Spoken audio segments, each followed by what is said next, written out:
Hello, hello, everybody. I am going to have the most lovely chat with my friend Helen Nagel Smith because I wanted to check in on her while she's writing a book. One of the hardest things I find when I'm writing a book is you get to the end and everybody thinks it's all over. And Helen's at that point that I know is really hard while we're waiting for the publishing. And so we thought we would talk a little bit about writing aromatherapy books. Helen, I'm so pleased to see you. Oh, and you. I love having a chat to you. And I think, the oils just tell us so much, don't we, when we're working with them? So it's really nice to chat about that, isn't it? Because quite often we sit in our little silos, don't we, doing our own work, head down, deep dive into a particular oil, and then we kind of come up for air for a little bit, don't we? It is. And do you know what I always think it's a bit like? You know, when you've read like a long series of books and it comes to the end and for days you're like worrying about that character. Yeah. I'm a bit like that when I finish writing a book. I'm thinking, oh, I wish I'd done that. I'm not sure I did that right and what have you. And everybody thinks, oh, when you've written the last word, it's all done. But then you go into the publishing stuff and that is just as stressful, isn't it? How are you feeling in amongst it all? Yeah, and quite lengthy as well, isn't it? And I think also as well, it never feels like something doesn't matter if you're writing an article for a journal or a book. I think nothing doesn't feel like it's ever completely finished because we're always learning, aren't we? Absolutely. And there's always, you have a conversation with somebody about one of the oils you've written about and they're like, oh, they bring up something new that you hadn't thought of. That's the worst thing, isn't it? That is the worst thing. And you think, oh, I've missed it out. People will judge me because I've missed it out. And you think, no, that just happened in your head. Why don't you tell people a bit about the book that you're just finishing and the ones that you've done before? Yes, so my first book was called Working with Unusual Oils, and it was volume 1 because I had this great idea that I would write about loads and loads of oils, and then I thought I need to hone it down a little bit. So I was writing in the midst of COVID-19 when we were all locked down and we didn't have many other projects going on. So, some people did their jigsaw, some people learned a language, and I thought, I'll write a book, as you do. And then self-published at the end of the year. So that was great. I mean, it was something I'd never done, I'd never anticipated doing. I've been writing about these oils and teaching about these oils in partnership with Karen.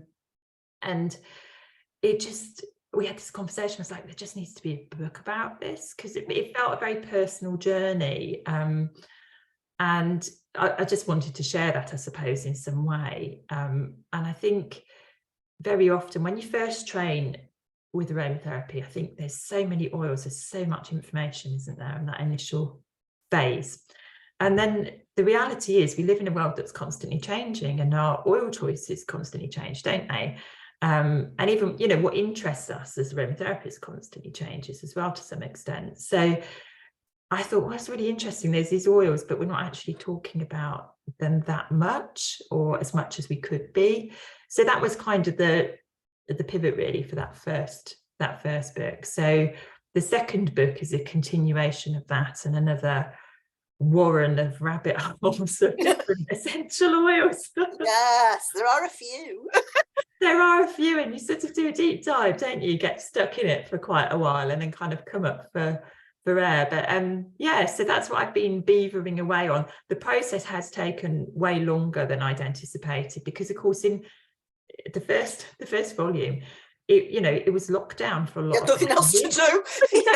Could be, the excitement of my week was going to Marks and Spencer's to get some fruit or something, So it wasn't like we were spending time doing anything else, and even hands-on work, the aromatherapy massage. So I see clients regularly, week in, week out. I couldn't do any of that in the same way. And there was only really a short amount of time, really a number of weeks across that first year where I could see them. But then when you're trying to get your practice up and running after COVID and you're trying to write as well, and you've got the commitments, as you know what it's like, you've got family life and everything else. It's quite a juggle, isn't it?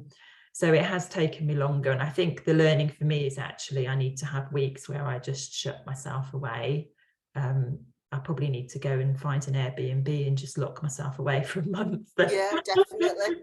You know, so you know, when you were having a baby, when you had your baby, actual baby, Yeah. did you go overdue? Well, in theory, yes, but in reality, I think probably I was about right. So, like, you know, those last few weeks where everybody keeps going, "Are you still here yet? Yes, Are yeah. you still here? Have you not had that baby yet?" And you're a bit like, and they send you a text to say, don't they? They send you a text to say, have you had a baby yet? yeah. Like, And if I was, I wouldn't be replying. it is the same, isn't it? Everybody's being so kind, saying that they're really interested in the book, but I can't wait to read it. And you're like, it's coming, it's coming. Don't say it again. So I will share the moment that I think that Helen and I became great friends. And this is like the thing that I always admire about her, that she's very good at giving people space. There's not many people in the world who have got this talent. But so when her book came out, I was like in the mires of hell with Melissa. And she was like, can I send you the book to read? I went, no. She went, oh, I don't want you to pay for it. I want to send, no, because I just knew if I opened your book, I would be like, oh my God, all these rabbit holes. Don't you start thinking about something else, don't you? And you're like, I can't be torn away from the job in hand. Yeah, just let me focus. Yeah. And so I have to say, when I got to the end of the writing the book, the very first thing that I did, because I was so like, I was watching everybody going, such a great book. I was going, shut up, don't post it again, I really want to read it. The first thing that I did when I finished, when I pressed write send, it's gone, I'm going to buy it. It was Helen's book. And she went, I don't want you to pay for it. I went, I don't care. I've been looking forward to this for months and months.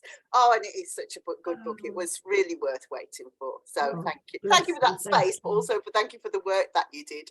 Thank you. And now we've done it in reverse as well, haven't we? Because you've sent me something to read and I've gone, Liz, I can't do it yet. I can't do it. Yeah, exactly. It's funny, and it's funny because then I really understood what you meant about actually you can't take anything else on board, because it's just I think when you're writing a book, it literally invades your headspace all the time, doesn't it? It does. Yes, you do. In the shower, you become part of that world, don't you? And it's a bit of a shame, really, for everybody around you, because you think, well, why can't you talk to me about this? And then you realise, because this all happened in your head for 6 weeks and they just don't know what you're talking about. Yeah. It's a curious world, isn't it? A curious world. Absolutely. So I remember you saying to me weeks and weeks ago that one of the things that you were interested in doing was talking about trauma with essential oils. Have you thought any more about doing that? Yes, yeah, definitely. So it's definitely something I'd like to really get my teeth into. So what I noticed very early on when I started writing the book, and I think this is indicative of what we're seeing in this decade, is that I was being drawn to oils that I was being drawn to some oils that were respiratory. So that's obvious why that was happening, wasn't it? You know, we don't need to look into that one too much.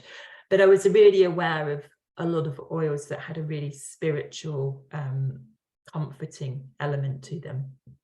And so the more I was writing about things like Palo Santo and Haywood, and with the second book, you know, talking about things like Copaiba and Copal Santo, and I just think, oh, what's going on here? And it's really interesting because they're all really interesting oils that are very useful for deep traumatic wounds. So that can work on a physical level, obviously, in the body as well, but also in an emotional and a spiritual way. And I was thinking here, oh, hang on a second, what's going on? So we're in a world where we've had this global trauma for some time. We're in a world where we're starting to understand more about PTSD. We're starting to understand more about trauma. We're starting to understand more about the brain as well. And actually people are really interested in being able to find mechanisms to help themselves more. So we're seeing this interest in aromatherapy, I think, in a different way, and looking at aroma in a wider context of society as well.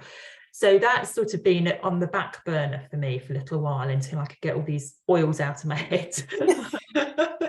Don't know what you yeah, mean. that's something I really want to delve into and really go down that rabbit warren in much more detail, because I think there's a lot of work that as aromatherapists we can be doing that's beneficial. Am I right in thinking that you have some kind of trauma background in work? So yeah, so I worked for years before I trained as an aromatherapist. I worked in the voluntary sector. So I my final job was managing a children and young people's service, and that was with a charity that was a national charity based in London.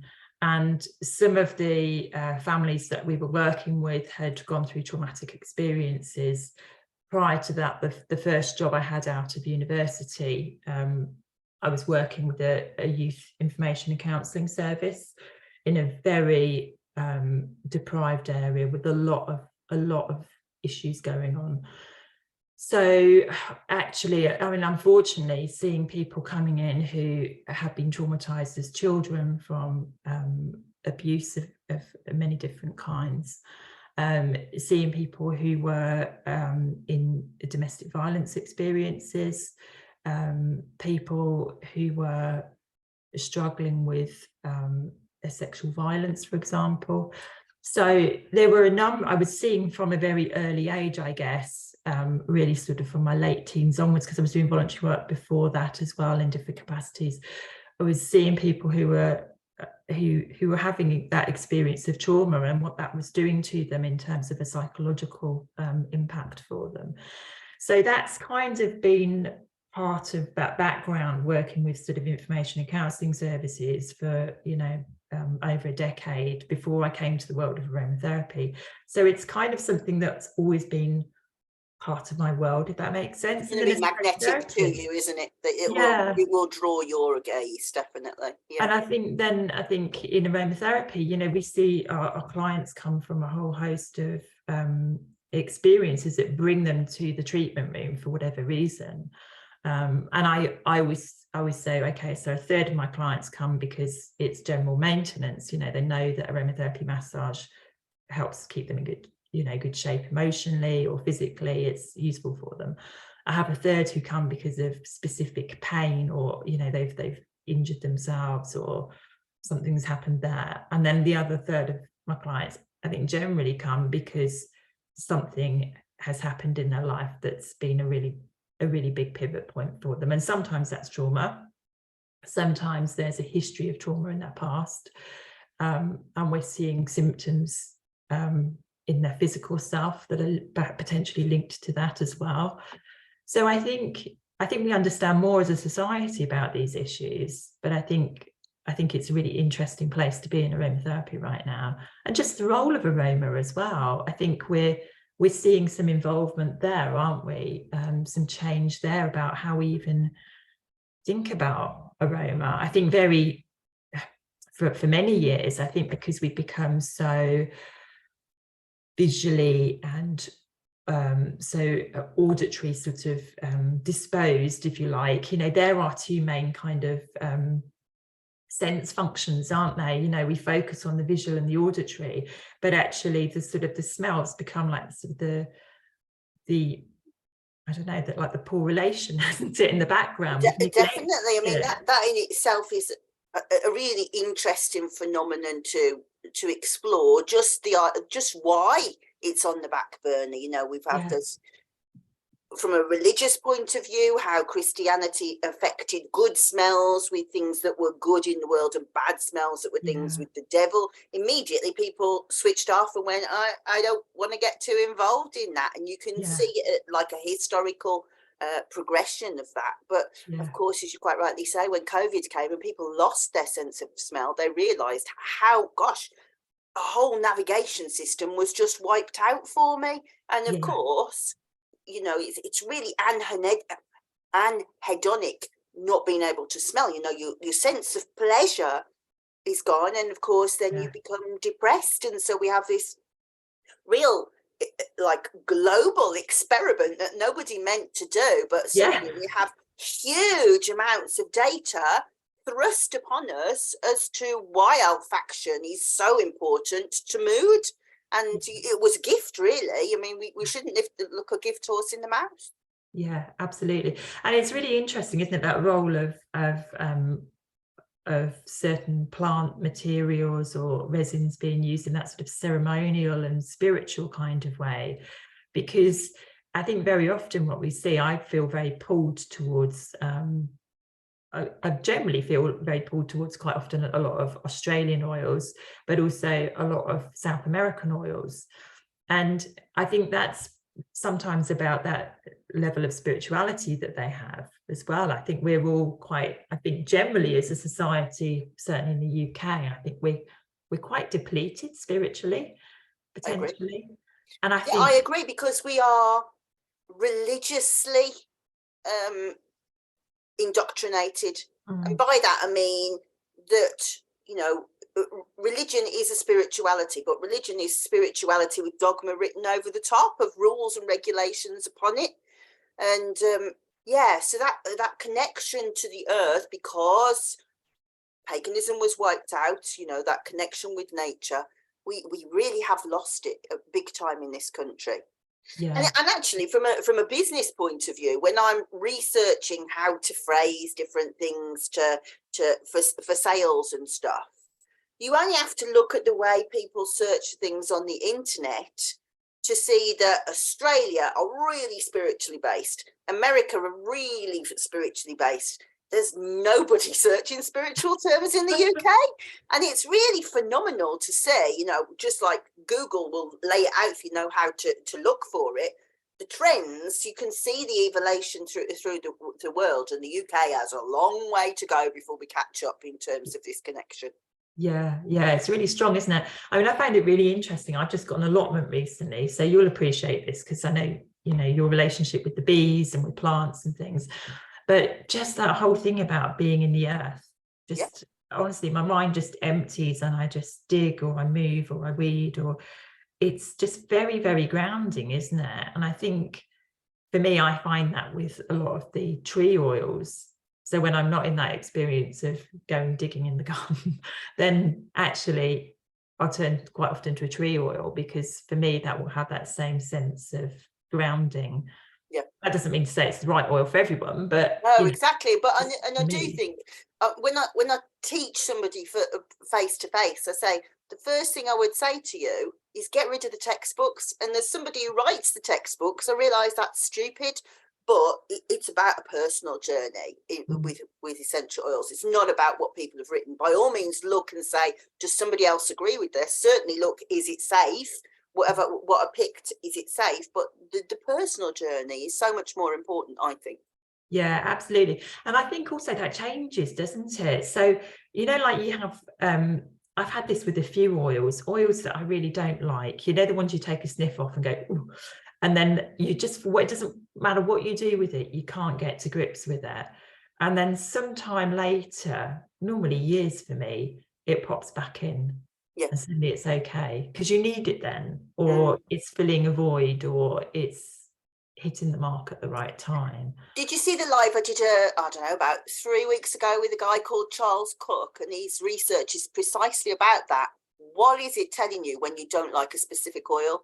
And he was able to highlight all sorts of like vitamin deficiencies and all sorts. And as you say, you know, your diet changes, you do different exercise, your hormones change, so your equilibrium changes, and maybe that's why suddenly an oil becomes acceptable, or as you quite rightly say, that your spiritual nature really needs that aspect. Well, and I guess that's where we can read about it forever and a day, can't we? But until we have that connection with it, and that's one of the things that I've learned writing about oils, is that you have to give them time. You can't write them off. Doesn't matter what you do, you can't write them off straight away and go, I don't like that, because quite often that oil will come back to you at some point. I always give the example of galbanum. Couldn't stand it, absolutely couldn't stand it. It felt like I was being punched in the face every time I smelt it. And I'm quite challenged by very green smells. And to me, galbanum smells very, very green. It's very punchy. It isn't it? So I would literally go, ooh, like this every time I smelt it. but just recently, it's actually been really useful to me. So, and suddenly that whole relationship with it has changed because you see it on another dimension, or you see it on another level, don't you? And I do think that that is exactly the medicine of galbanum. I remember when things were getting really hard for me doing the Melissa work, I went to a workshop that Kathy Skipler and Florian Bertmeyer did about alchemy of the soul. And they were talking about galbanum. And I remember Florian saying, it tells you to keep your feet to the fire. Yeah. So when I went through the awful madness where I became wild, everybody was saying to me, stop doing that work, put that book down, forget about that book, it's a bad place to go. And I was using the galbanum, Melissa and Rose just to keep my feet to the fire. I was bloody determined to finish it. Yeah. And I do think that galbanum kept saying, and don't walk away, and don't walk away. Yeah, absolutely, absolutely. And yeah, it's interesting, isn't it? And I found the same with Copaiba. I loved reading about it, was really drawn to researching it. I'd used it for loads of stuff. I have a preference for the olive resin over the actual essential oil. A slight preference, nothing major, and I was thinking, oh, I've used it for loads of stuff. I'd used it for things like hemorrhoids and skin issues, and I'd used it when people were stressed, but I'd never really understood its power. And then when I'd started to write about it, I'd written an article about it, and I started to write about it for the second book as well. And then I had a horrible experience where I was bitten by a dog. I can't remember if I told you this or not. I do remember, now you've said that, I do know what you're going to say. Yes, I do remember. Yeah, bitten by a family dog. And it was awful because it was quite a deep bite, and it was obviously very emotionally difficult because it's a family pet, and then you've got to think, okay, well, can we carry on with this? So that was a whole host of stuff in itself. So physically, it had left this quite raised scar and this sort of bit of a hole in the hand where there was this puncture wound. But then all the emotional stuff that goes with that, you've got a physical trauma on the hand, but then you've got the emotional stuff about it that even touching it would make me wobble, for want of a better phrase.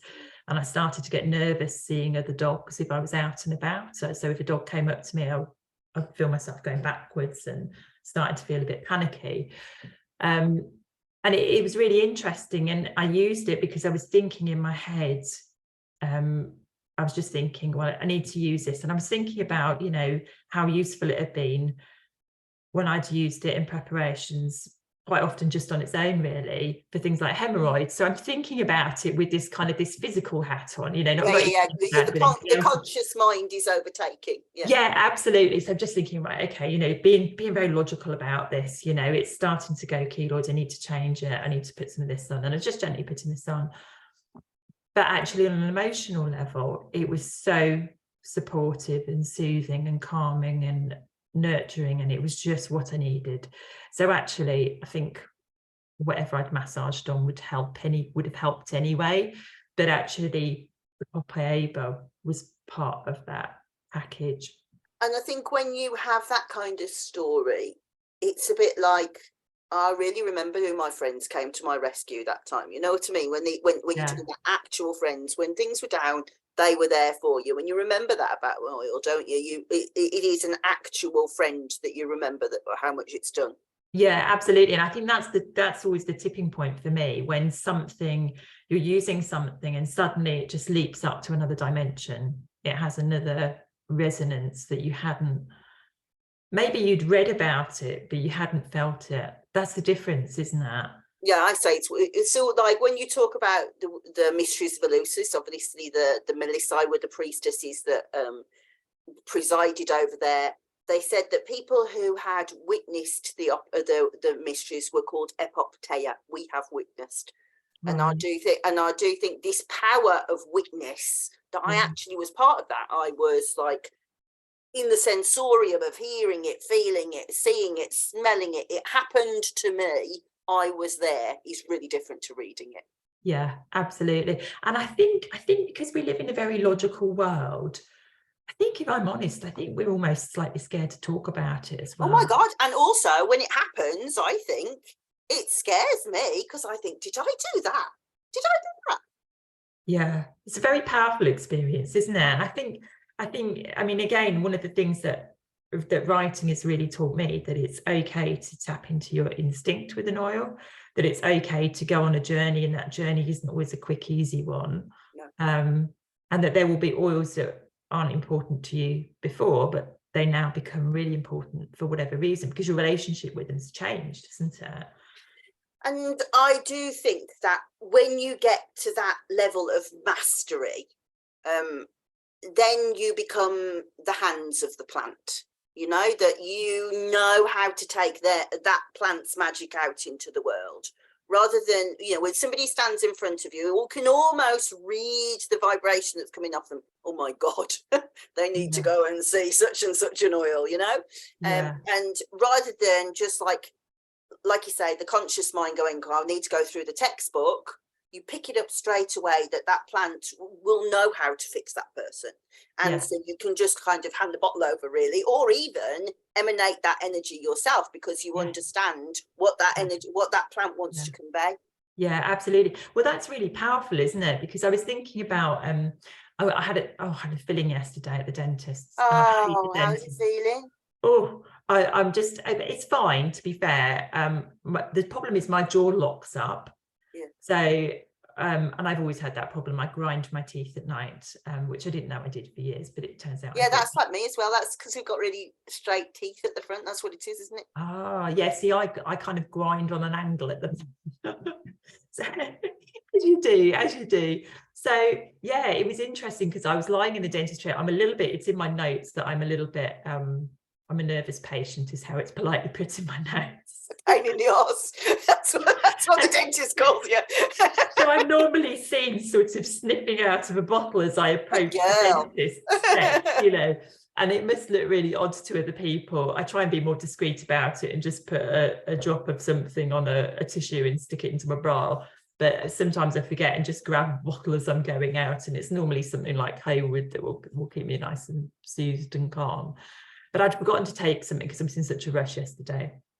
And I'm lying in the dentist chair and I'm thinking, I always see lights because they put this bright light above you. So I shut my eyes and I try and zone out as much as I can. You can still see them when they turn the light off, can't you? I know. And then it goes purple and pink and green and purple and pink and green. I see enough in my mind's eye. I don't need the extra lights. It's a scary place without the man's light. Yeah, I don't need that as well. But it was interesting what you're saying about, you kind of almost like that feeling of tapping into that energy and that presence of the plant. And I was lying there, I was thinking, the first thing that came into my mind was rose. And I was just thinking about a rose opening, because I must have thought my jaw might lock up. So I'm just trying to kind of like think about a beautiful rose and opening out, and rose is very clever, nurturing, it's soothing, it's calming, isn't it? Would I have done that 5 years ago? No, and the thing is, you know, these aren't deep wisdoms, are they? You know, no. They're just little nuggets that you pass along that become strategies. And when I started repeating myself over and over again, because it is the place that I am, when I started doing them and this to work, and I was looking to see what those priestesses, what did they do? What were they for? I was imagining this enormous secret that, you know, that they had these incredible powers. What they did was collect loads and loads of little bits of snippets to make it easier, really, when their men went off to war, you know, that they became these tremendous warriors, but, you know, looking after each other, gathering nectar. And it wasn't a huge, big secret. It was lots of little, tremendous little strategies. And just like that flower opening, that's a brilliant strategy. Yeah. So I'm thinking, gosh, that would be quite useful in birth, wouldn't it, really? Yeah. I didn't think about that many years ago, but I was like, that would have been really good. Yeah. So actually, I'm going to hijack that statement, because that's one of my theories for the Myrrh book. And I haven't told anybody about this, but I will tell you. So, you know, when you look at pictures of Egyptians and they have the cones on the head. Mm-hmm. So I don't know if you know, they actually found some of those cones recently, 2019, in a grave they found 2 women who they think were dancers with these cones on their head in Amana, which is Akhenaten's centre. And nobody had ever found one before. So everybody was like, well, are these just like, you know, pictures of halos or something? Did they really wear them? Yeah. And they were able to say, oh, they did. And so they were, and before they'd said, well, if they were real, then there must be like cones of fat with oils in that kind of dripped down the hair and saturated and fragranced them. But when they obviously found it on these women's heads, these 2 women in the same grave, they looked and they were like, oh, but there isn't any oil in the hair. And there's nothing inside it that says, we can't actually like identify any plant extracts. But what they did find actually was they were made of beeswax, which was a whole fascinating thing in its own right, wasn't it? There's a whole thing. But so I have been this little red, that little thread about with myrrh in Egypt, and there's so many layers, and we know it was an important like oil, not like an essential oil. I'll do the thing, macerated oil into olive oil or what have you. We know it was really important, and it was important to the daily life, to the priestly life, to the sexual life, romantic life, all of those things. You can prove it in many different ways. But a lot of the celebrations where you see myrrh come up, they are wearing these cones.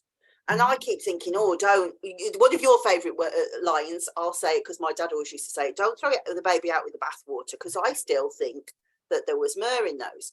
And the reason why I think that is because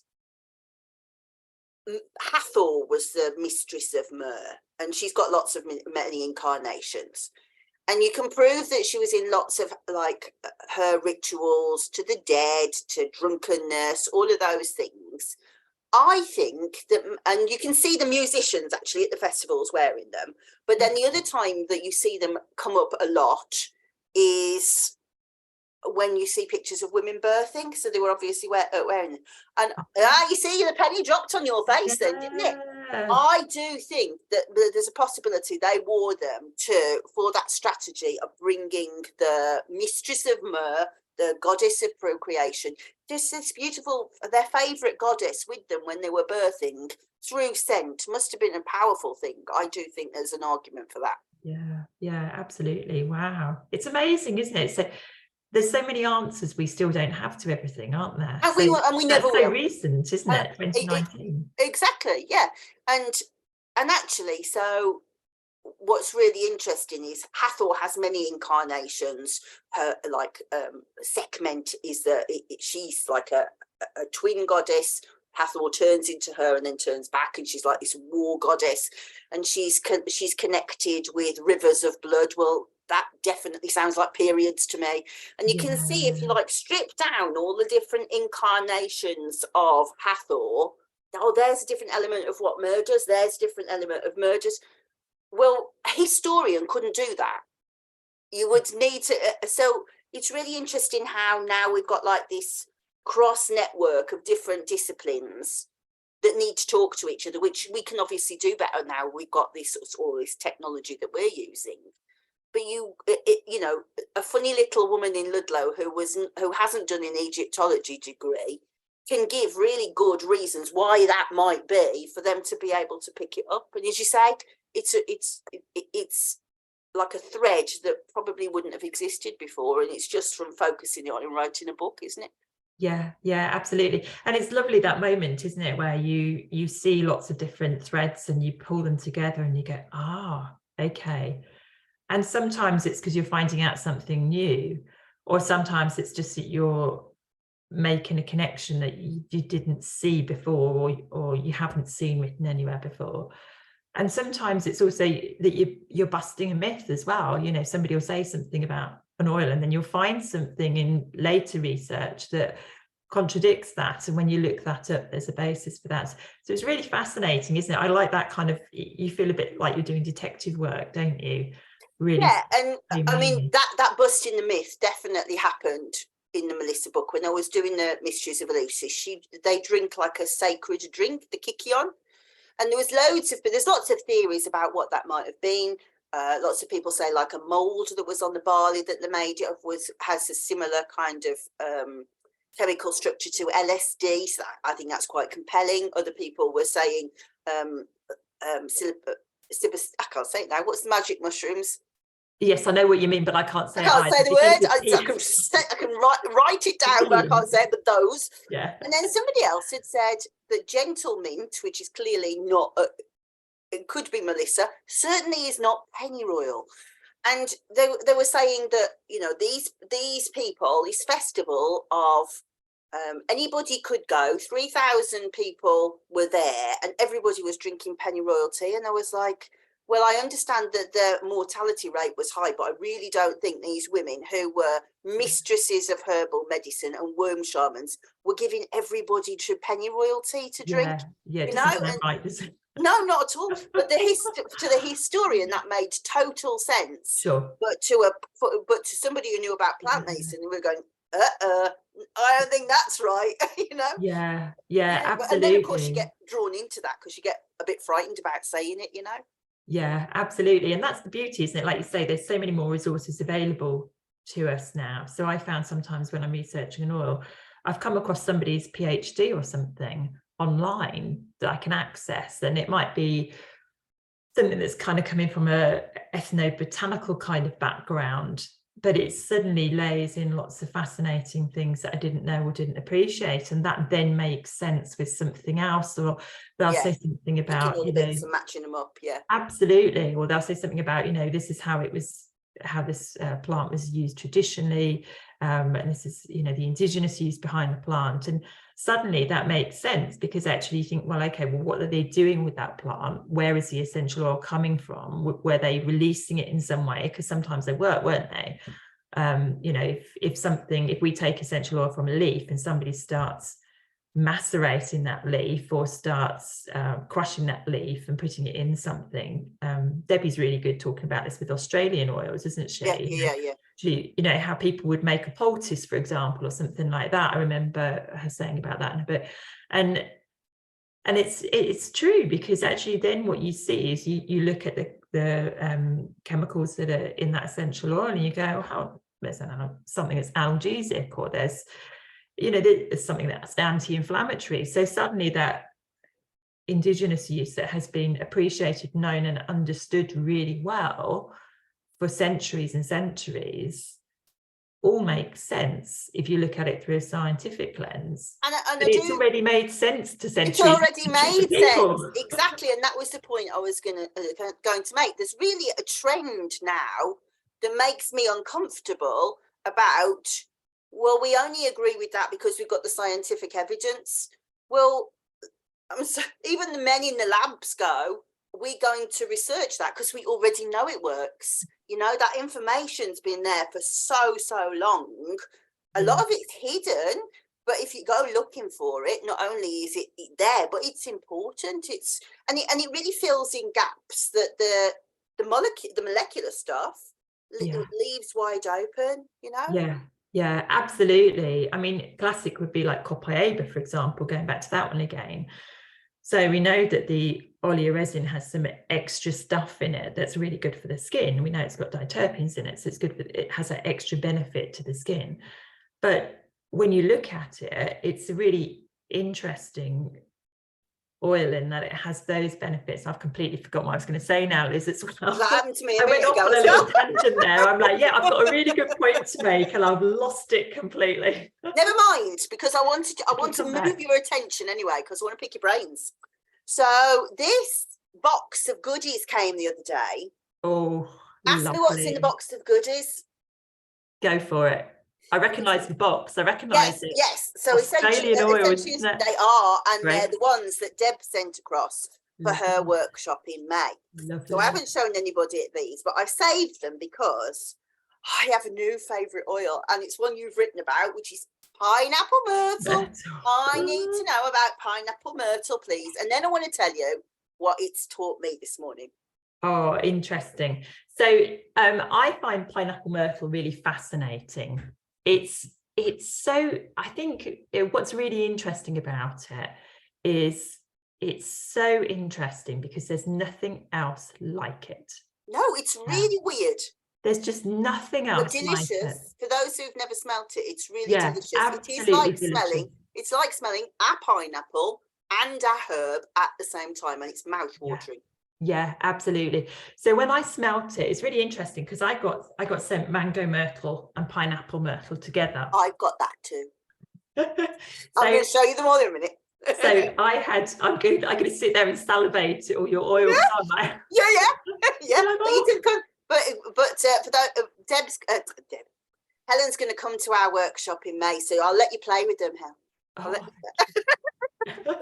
So I found that I was sent mango myrtle and pineapple myrtle together, and and also Australian rosewood as well. And I haven't got that one. Bring that with you. Oh, bring that with me. That's gorgeous.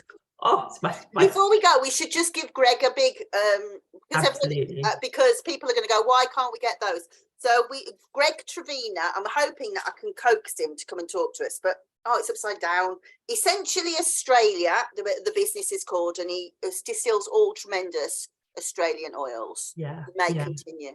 Yes. So what's really important to say probably on the back of that is that pineapple myrtle and mango myrtle are trademarked, aren't they? Oh, I didn't know that. Yes, that's interesting. Yeah. So he's the only person producing them. So that's really exciting from an aromatherapy point of view, isn't it? Because it's something that's incredibly new to the market, but also it's something that's really quite special. And I remember when I had pineapple myrtle and mango myrtle, and I always tell people not to do this, but I still do it myself. You know, when you get something new in the post and you get the bottle undone and you're like this. Don't let anybody see you do it. You can't not do it. I can't not do it. I'm like somebody who has been off cocaine for 3 months. It's like, give it to me. But after the initial frenzy, then I put them down and then I'll come back to them later and work with them properly. But I can't just leave them there. I just have to do that. So pineapple myrtle for me. Do you remember pineapple cubes when you were a kid? Yes, those sweeties. That is what it is, yeah. In a nutshell. Without leaving your mouth, without leaving that revolting, like, sticky thing you film. Yes, or cracking the back of your teeth. Yes, because with your jaw, I bet you really felt that.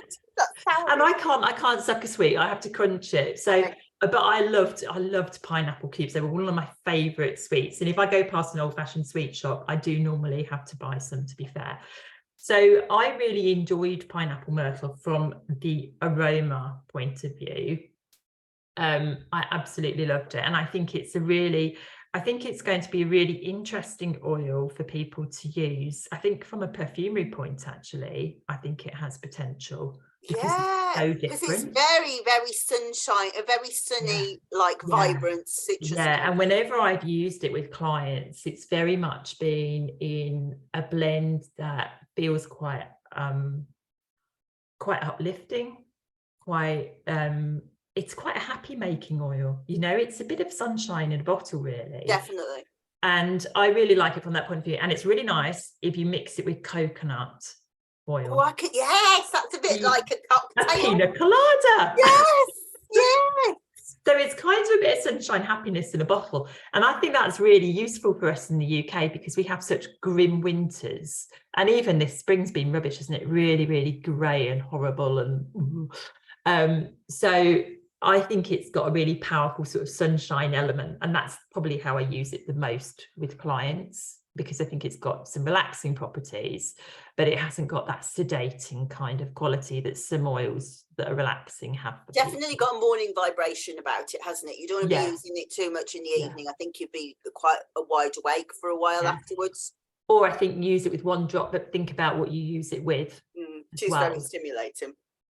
So I think it's got that lovely sort of interesting, it's like nothing you've ever smelled before, isn't it? I've never it's not my favorite oil, and by that I mean my very favorite oil.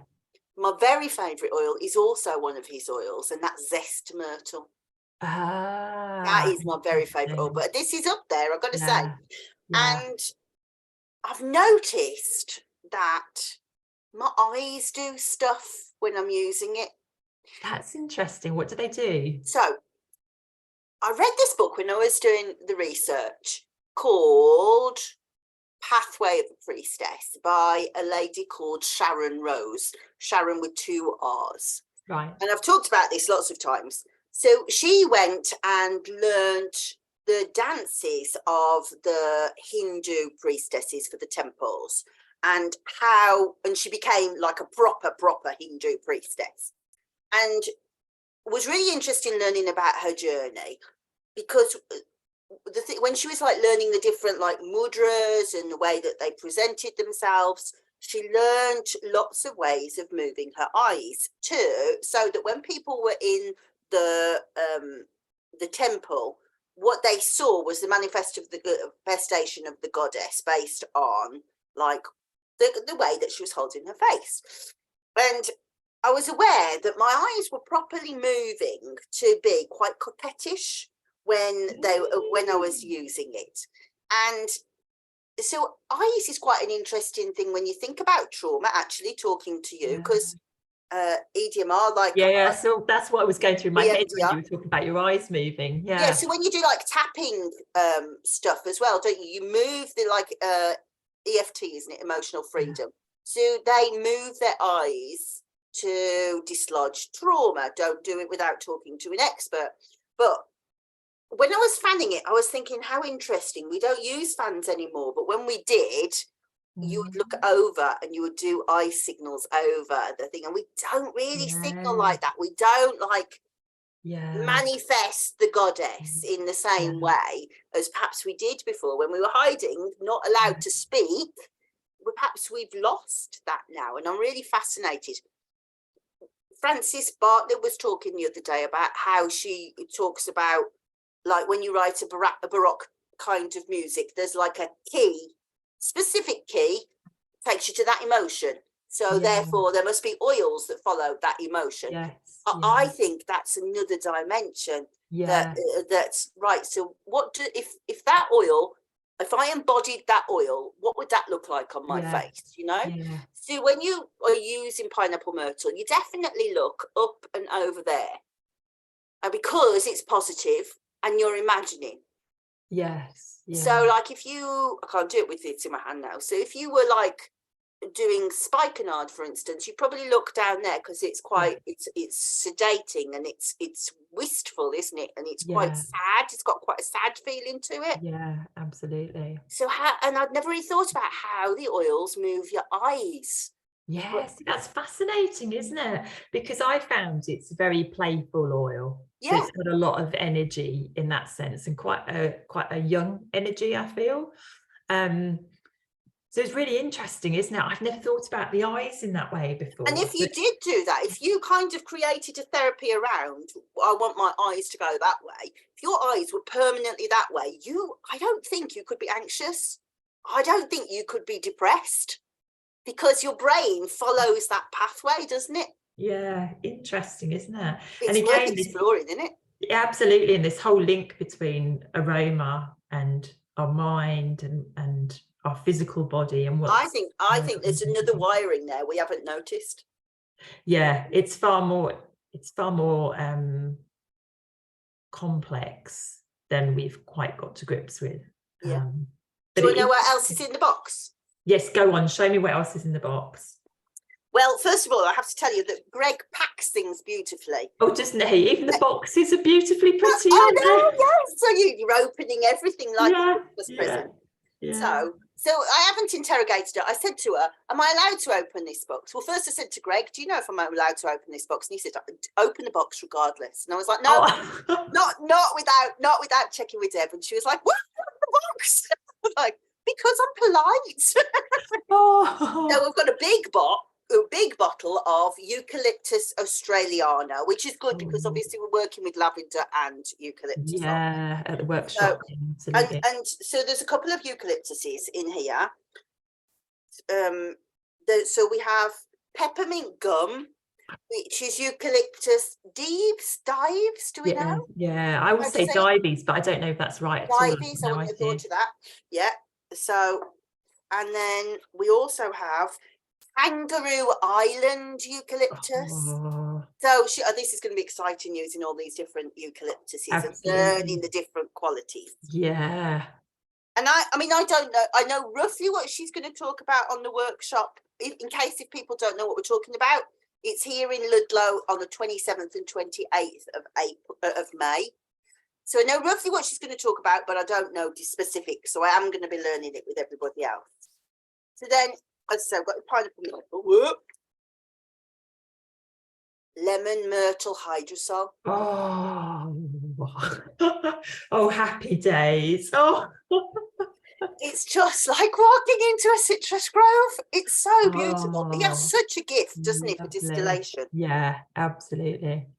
Then I've got carrier oil. What carrier oil do you think? Oh, go on, surprise me. Macadamia oil. Oh, see, I wouldn't have gone for that. Wow. I would never have gone there either. No. I've got more. Go on. Rosalina, which I know you love. Yeah, I love Rosalina. Australian sandalwood. Sorry, what's that? Australian sandalwood. Oh, nice. And then mango myrtle. So I am about on you. Partners in a drug addiction. It's interesting, isn't it? Because I remember when I first smelt mango myrtle, I was like, oh, because it's quite a distinct. Have you smelt it yet, Liz? Yeah. Yeah, it's quite a distinct smell, isn't it? And I think in the UK we're not as well. It's sorry, what? Sticky. Yeah, we're not. I kind of think for us, pineapple is much more familiar smell to us. I don't like mango for a start off. Dexter loves mango, and I always have to cut it up for obvious reasons. And so I've got quite negative associations with the scent. Yeah, so and it is pleasant, but I can't imagine me actually ever working with that one. Well, we'll have a conversation one day, and then you'll definitely. Everybody always wants to convert me. It took me a little while to get how to do it, and then I mixed it one day. Well, what do you use it for? So I use it with I use it a lot for people who are stressed, who need to unwind. I use it a lot with evening massages. I find it's quite good for sleep problems. Yes, it is quite. It's quiet, isn't it? It's not as shouty as a pineapple. Yeah, absolutely. It's more like a sun going down than a sun coming up, kind of. It has that kind of orange, like you can almost see the dark orange of the sunset. Actually, now you say that. Yeah. And then if you mix it with orange and frankincense, it is just divine. It is so lovely. Orange and frankincense. I can't even imagine what that. I'm going to play with that one. But you see, the thing is, I got that out and I smelt it. There was no way I would have thought of putting that with frankincense. How did you get to frankincense then? I'm not sure, to be honest. I was making a blend for somebody, and I think it was probably one of those instinctual moments where I'd put some orange in and I thought it needs something else. And we talked about what she needed for that session. And I'd used frankincense with her previously, and she'd always had a really good response to it.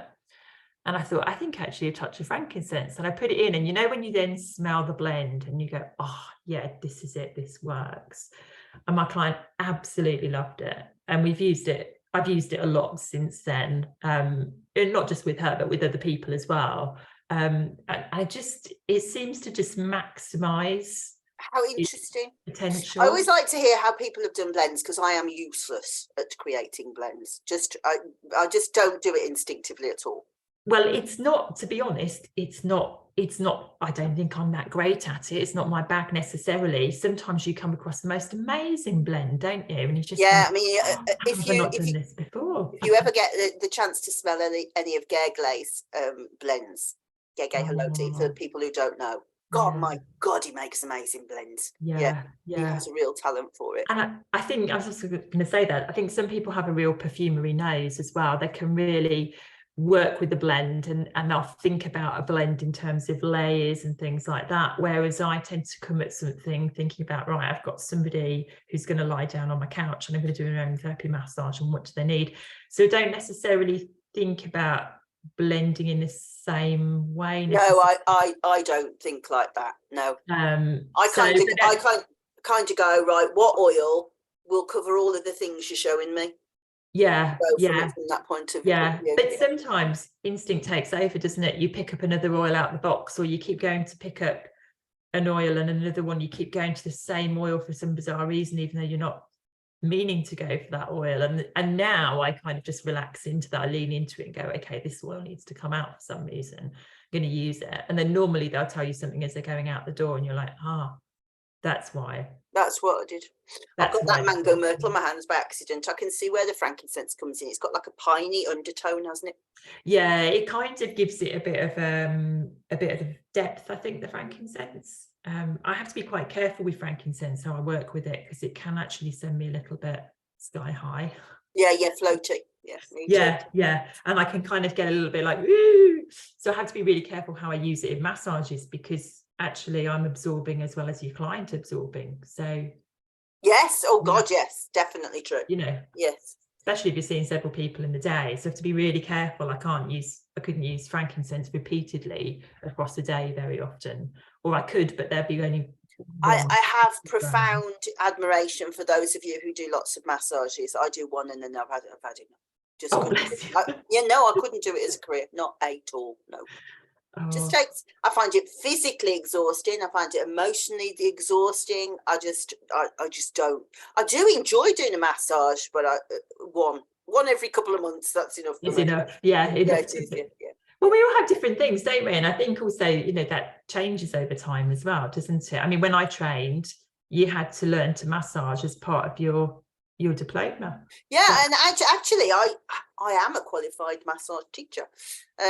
And so this is my claim to fame, and I'm going to say this for Lisa Ann, because she always tries to get me to trick me into saying it, so I'll say it to you. So I had a very famous client. So for a while I did some massage for Aston Villa Football Club, and the England manager was one of my patients. It was one of my clients. Yes, yes. So, but I don't enjoy it at all. No, but you know what? We've been talking for over an hour and a half, which everybody will be going, God, do they ever shut up? And the answer to that is no, not very often when we're together. We ought to let people finish. You seem great, and really, fingers crossed for all the stuff going on with the book. And thank you. Do let me know so I can share it to everybody when it comes. And it's the same with you. I'm really looking forward to reading your next book, and then reading your Mer book after that. And yes, so that's a good plug. So of course I talk about the Melissa Booker, and the herbal medicine book is already on for sale, but this is the one that comes out in September, and it got stuck. Look, when it got stuck in the sellotape on the box when they sent them, so everybody else has got perfect ones, and I've got a battered one. This is the one that comes out September 23rd. And you know what? That's my husband's birthday, and we've been together 20 years. And whenever I come to fill in a document, like a passport application or anything like that, write his birthday wrong, I go, is it 24th? Is it 23rd? Well, so when they said it, and the amount of times things have come back to me because I've got it wrong. So when it came, he went, oh, thank God for that. Maybe you'll remember your birthday. My birthday. And this is strategy. It's really working. I remember when the book's coming out, so now I know when his birthday is. Brilliant. Well, that would be brilliant, won't it? Will you do anything for that in September, Liz? Well, I don't know the answer to that. I would certainly do something online for everybody, because it would be daft not to. I was thinking of doing a huge, great big dream weave, but I think that is too ambitious with all the other things that I've got going on. But I probably will have a bit of an online party ready for everybody to. I think you should. To ask all the questions, because there'll be so many questions that come up from it. Yeah. So it'll be nice. And you can celebrate your new baby whilst you're busy creating your other baby. For a minute, then I thought she meant, is she saying I'm pregnant? No. Sorry. No. The book becomes the baby, doesn't it? Yeah. Oh my God, yeah. No, actually, Mer is not so demanding as Melissa was. Melissa was like, you will stay under. But Mer's just like, I'll just wait here till you're ready. And it's so much a different medicine. I'm learning lots from them. Her just going, well, I'm not attention seeking. When you're ready, it'll be all right. Oh, So I you should can do some enjoy the more. swim rather than having to do the deep dive. Yes, Yeah. yes, Nice, yes. nice. Thank you Oh, so much for being here today. thank you for having me. It's been lovely as always to chat to you. So, I cannot wait to see you in person. no. You must send me over your details so that I can put them underneath so that everyone can see them in the description of how to get in touch with you, how to find your book and all of that stuff. Will do. Stay online while I say, while I turn off the recording, but say bye to everybody. Bye. Thank you.